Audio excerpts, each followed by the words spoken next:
नमस्कार। अभी हाल ही में आपने भी यह खबर सुनी होगी कि फिल्म अभिनेता सैफ अली खान की 15,000 करोड़ की प्रॉपर्टी जब्त होने जा रही है। क्या है यह पूरा मामला और क्या है यह एनिमी प्रॉपर्टी एक्ट, शत्रु संपत्ति कायदा, जिसके तहत सैफ अली खान की प्रॉपर्टी जब्त होने जा रही है, इसी पर हम आगे इस वीडियो में चर्चा करेंगे। तो मेरा यह वीडियो आप आखिर तक देखिए और अच्छा लगे तो इसे लाइक करें, शेयर करें और मेरे इस चैनल को सब्सक्राइब करें। नमस्कार दोस्तों, मैं राजेंद्र दाइमा आपका स्वागत करता हूं मुंबई टुडे लाइव चैनल में। क्या है यह प्रॉपर्टी एनिमी एक्ट, यह समझने के लिए हमें थोड़ा इतिहास में जाना होगा। मध्य प्रदेश की भोपाल रियासत पर नवाबों का शासन रहा है।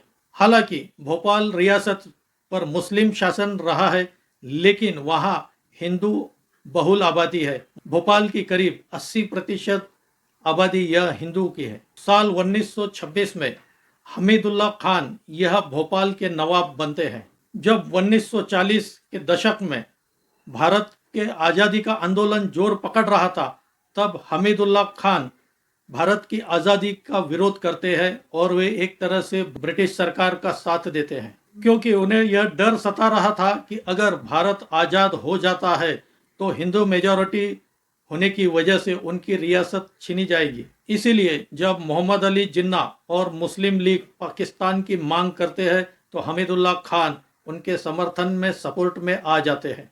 यहाँ तक कि वे मोहम्मद अली जिन्ना को कई बार मिलते हैं और उन्हें यह भी कहते हैं कि वे एक पाकिस्तान के लॉयल सपोर्टर है और वे भोपाल रियासत को कभी भी भारत में विलय नहीं करेंगे। वे जिन्ना को आश्वासन देते हैं कि वे इंस्ट्रूमेंट ऑफ असेशन पर साइन नहीं करेंगे। जब 1947 में भारत आज़ाद होता है, तब ब्रिटिश सरकार भारत के सभी रियासतों के सामने 3 विकल्प रखती है।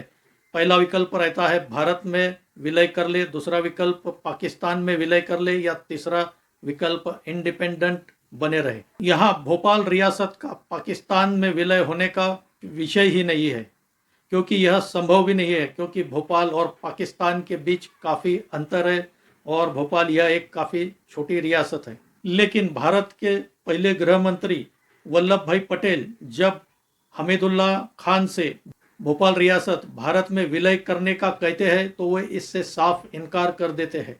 हमीदुल्ला खान भोपाल रियासत को एक इस्लामिक स्टेट बनाना चाहते थे, लेकिन भारत की आज़ादी के बाद 1947 के बाद भोपाल रियासत में वहाँ पर रह रहे मेजॉरिटी हिंदू नवाब के खिलाफ हो जाते हैं।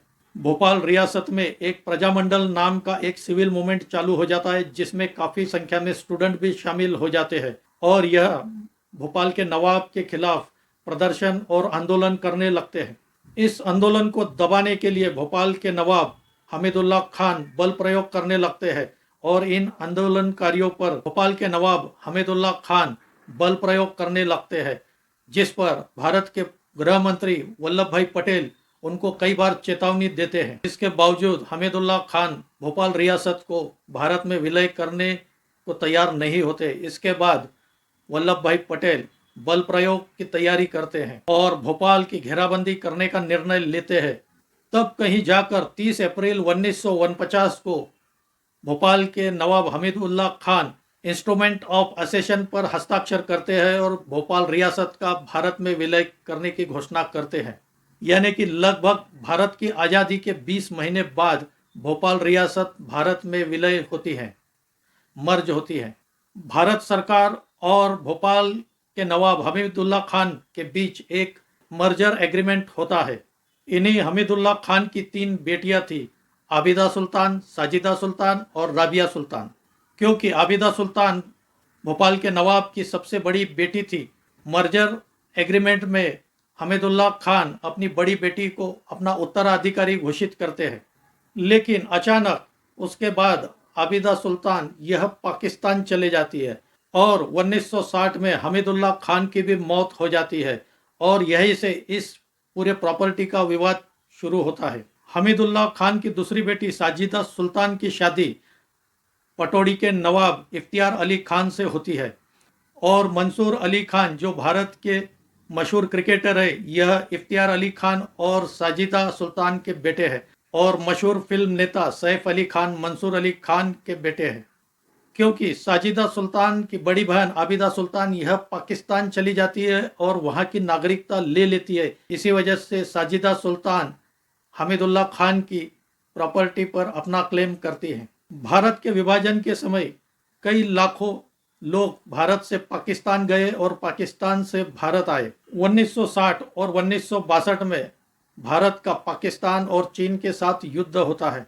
इसी वजह से भारत की अंतरिक्ष सुरक्षा को ध्यान में रखते हुए भारत सरकार 1968 में एक कायदा बनाती है जिसे एनिमी प्रॉपर्टी एक्ट, शत्रु संपत्ति एक्ट कहा जाता है। जो लोग भारत छोड़कर पाकिस्तान या चीन चले गए, चीन तो यहाँ जाने का सवाल नहीं है, लेकिन काफ़ी लोग पाकिस्तान चले गए, ऐसे लोगों की जो भारत में संपत्ति थी, प्रॉपर्टी थी, उसे एनिमी ऑफ प्रॉपर्टी डिक्लेयर कर दिया गया। क्योंकि आबिदा सुल्तान हमीदुल्लाह खान की बड़ी बेटी पाकिस्तान चली जाती है, वहाँ की नागरिकता ले लेती है, इसलिए हमीदुल्लाह खान की प्रॉपर्टी भी एनिमी ऑफ प्रॉपर्टी डिक्लेयर होना चाहिए थी, लेकिन ऐसा होता नहीं है। 1968 में जब यह कानून बनाया गया तब इसमें कुछ कमियां, लूपहोल रह गए। तब इस कानून में सरकार यह स्पष्ट नहीं करती है कि जो व्यक्ति जिसके नाम पर प्रॉपर्टी थी वह पाकिस्तान चले जाता है तो उसका वारिस या उसके रिश्तेदार का इस प्रॉपर्टी में हक रहेगा या नहीं रहेगा, इस पर इस कानून में कोई स्पष्टता नहीं है। और इसी का कई लोग बाद में फ़ायदा उठाते हैं और इन प्रॉपर्टियों पर क्लेम करना शुरू कर देते हैं। सैफ अली खान की प्रॉपर्टी एक यह मामला नहीं है, ऐसी हजारों प्रॉपर्टियां आज हिंदुस्तान में है जिनका विवाद कोर्ट में चल रहा है। एक अनुमान के हिसाब से 1968 में enemy of property act declare की गई, तब इनकी कीमत करीब 1 लाख करोड़ थी। ऐसे ही सैफ अली खान का परिवार भोपाल रियासत की प्रॉपर्टी पर क्लेम करता है और उसे टेक ओवर कर लेता है। लेकिन 2014 में नरेंद्र मोदी भारत के प्रधानमंत्री बनते हैं और 2015 में भोपाल की रियासत पर एक इंक्वायरी कमीशन बैठाया जाता है और इस कमीशन की रिपोर्ट में यह कहा जाता है कि भोपाल की रियासत को एनिमी ऑफ प्रॉपर्टी एक्ट में डिक्लेयर कर देना चाहिए था, लेकिन ऐसा तब की सरकार करती नहीं है। इस इंक्वायरी कमीशन की रिपोर्ट को भी सैफ अली खान ने कोर्ट में चुनौती दी थी, लेकिन भारत सरकार 2017 में एनिमी प्रॉपर्टी एक्ट 1968 में एक संशोधन करती है जिसके अनुसार कोई भी भारतीय व्यक्ति इन प्रॉपर्टी पर क्लेम नहीं कर सकता जिन प्रॉपर्टी के ओरिजिनल ओनर पाकिस्तान चले गए हैं और वहां की नागरिकता ले ली है। भारत सरकार इस संशोधन को रिट्रोस्पेक्टिव बनाती है, यानी यह पहले के केसेस पर भी लागू रहेगा। जब से यह कायदा बना है 1968 से यह संशोधन लागू रहेगा। इस संशोधन के तहत इन प्रॉपर्टियों के ट्रांसफर, इनहेरिटेंस और सेल पर भी रोक लगा दी गई है। भारत सरकार ने जो यह संशोधन किया, इसी वजह से सैफ अली खान और उनके परिवार का इन प्रॉपर्टियों पर से अधिकार खत्म हो जाता है।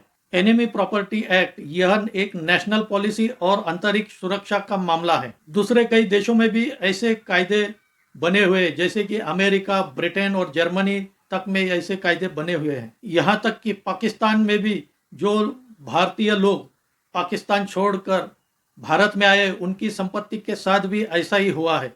लेकिन आज इस निर्णय के बाद भारत में कई लोग इसमें भी राजनीति देख रहे हैं, इसमें भी कई हिंदू मुस्लिम की बात कर रहे हैं। दोस्तों, आपको क्या लगता है इस एनिमी प्रॉपर्टी एक्ट के बारे में? आप अपनी राय कमेंट करके बताइए। मेरा यह वीडियो अच्छा लगा हो तो इसे लाइक करें, शेयर करें और मेरे इस चैनल को सब्सक्राइब करें। आज यही रुकते हैं। धन्यवाद।